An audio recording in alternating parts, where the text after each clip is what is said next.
The doctor suddenly found that the body's index finger seemed to point to somewhere. He looked at it with his head bent, but he still couldn't understand the dead man's intention. To make it more realistic, he asked the assistant to push the ladder, and then stand on the ladder and let the other person point to himself. At this point, he realized that the dead man had left them a clue before he died. His direction coincided with the recruitment poster during World War II, "It means I need you," and this murderer is the one who makes them the easiest to ignore. According to the surveillance, the dead man drove the car to the crossroad before he died, and it was the most conspicuous place. Then, as the passers-by crossed the road, the car exploded violently, and when the police arrived at the scene, the forensic doctor found that the dead man's body had been burned to death. There was a burning smell far away nearby. Strangely, the forensic doctor said that he still found something that looked like an earphone on the dead man's shoulder. Psychologist Liang Maiki always felt that the murderer was still nearby. He kept observing the surrounding environment and really saw the shadow of the murderer. It's just that the other person was wearing a hat and glasses, so he couldn't see his face clearly. Strangely, he seemed to be holding something in his hand. Liang Maiki suddenly realized that the other person might have a bomb remote in his hand. "It's dangerous. Cover your eyes. Hurry up. Cover your eyes." For a while, the whole scene was quiet, but everyone waited for a long time,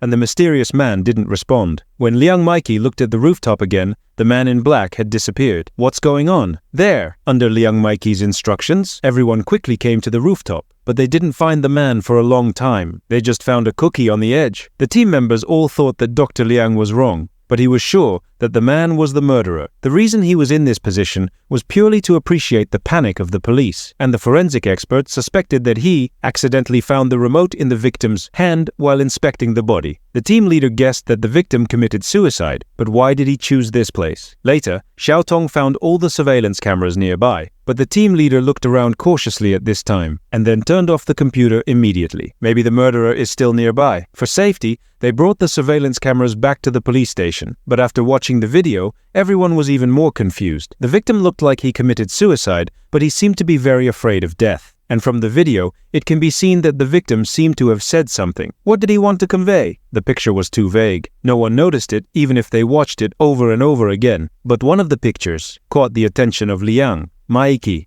"Stop. Here." What did he see? 2 buttons. That's right. He also made a life and death choice. We can actually make such an assumption. That hidden headset should have been given to the victim all the time. And the last position should be between the 2 buttons attached to the bomb. Choose one. One represents life, one represents death. In fact, the victim pretended to press the button. It's just that the murderer likes to do this. At this time, Liang Maiki found another clue. He thought the victim was speaking English. After a few comparisons, they determined that the victim was speaking English. "That's what I need you." And the information Liao Yan got from the direction of the body confirmed these words. Not only that, he also found something moving behind the victim's car. After zooming in, he could see clearly. This is a toy car. Xiaotong confirmed the identity of the victim, based on the surveillance photos of the victim. But what does he have to do with the murderer? Actually, there was a case before this. The victim said he saw a mysterious flying ship, and the circuit board of the explosion is exactly the same as the explosion of this car. This means that the murderer is the same person. At the same time, when Dr. Mai was testing the murderer, he drew 2 pictures on the whiteboard. One is a plane and the other is a tank. He thought the murderer might be a military enthusiast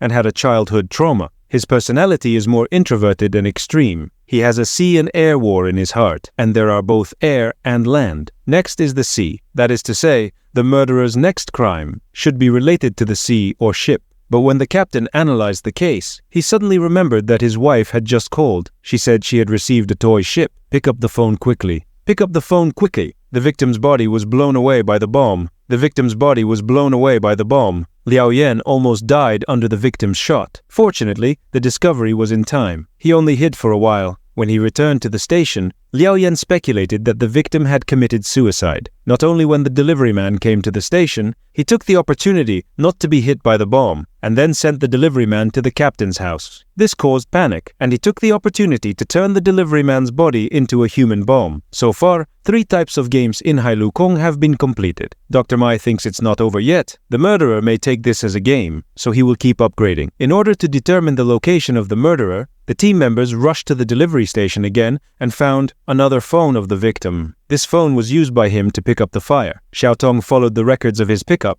and finally found the specific address of the murderer. It was too late. A large number of special police rushed to the location of the murderer. But when they arrived at the destination, they didn't find the murderer's whereabouts. They only saw a strange map.